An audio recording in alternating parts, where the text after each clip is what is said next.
Hello guys, నేనైతే ఇవాళ cent Louis దగ్గరలో ఉన్న ఒక క్రేజీ యూనిక్ ప్లేస్కొచ్చాను. ఇది నార్మల్ పార్క్ కాదు. ఇక్కడ white sand hills, blue water lakes, green nature అన్నీ కలిసి దాదాపు బీచ్లా ఫీలిస్తాయి.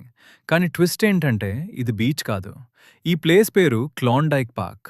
లోపలికి వెళ్తే మొత్తం వైట్ శాండ్తో, మధ్యలో లేక్స్, చుట్టూ గ్రీనరీ, ఫుల్ సినిమాటిక్గా ఉంటుంది. ఫోటోలు తీసుకోవడానికి మాత్రం పర్ఫెక్ట్ స్పాట్ అని చెప్తాను. ఇప్పుడు మెయిన్ డౌట్ ఏంటంటే ఈ వైట్ శాండ్ ఎక్కడి నుండి వచ్చింది? అసలు ఈ ప్లేస్ అంతకుముందు పార్క్ కాదు. ఇక్కడ సిలికా శాండ్ మైనింగ్ జరిగేది. ఈ సిలికా శాండ్ స్పెషల్ ఏంటంటే ఇది చాలా ప్యూర్‌గా ఉంటుంది. గ్లాస్ మ్యానుఫ్యాక్చరింగ్ కోసం యూజ్ చేస్తారు. సో ఇయర్స్ బ్యాక్ ఇక్కడ శాండ్‌ని డిగ్ చేసి తీసుకెళ్లారు.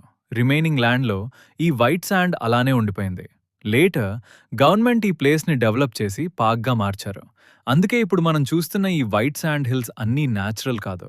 హ్యూమన్ యాక్టివిటీ ప్లస్ నేచర్ కలిసి క్రియేట్ చేసిన యునీక్ ల్యాండ్స్కేప్. ఇంకా ఇక్కడ యాక్టివిటీస్ కూడా చాలా ఉన్నాయి. Hiking, biking, fishing, camping, even kayaking కూడా. వీకెండ్లో ఫ్యామిలీస్, ఫ్రెండ్స్ అందరూ ఇక్కడికొస్తారు. కానీ స్టిల్ ఓవర్ క్రౌడెడ్ ఫీల్ రాదు. స్పేస్ చాలా ఉంది. బట్ ఒక్క ఆనెస్ట్ పాయింట్ ఏంటంటే మీరు థ్రిల్లింగ్ యాక్షన్ ఎక్స్పెక్ట్ చేస్తే కొంచెం స్లోగా అనిపించొచ్చు. కానీ నేచర్ని ఎంజాయ్ చేయాలంటే మాత్రం పర్ఫెక్ట్ ప్లేస్.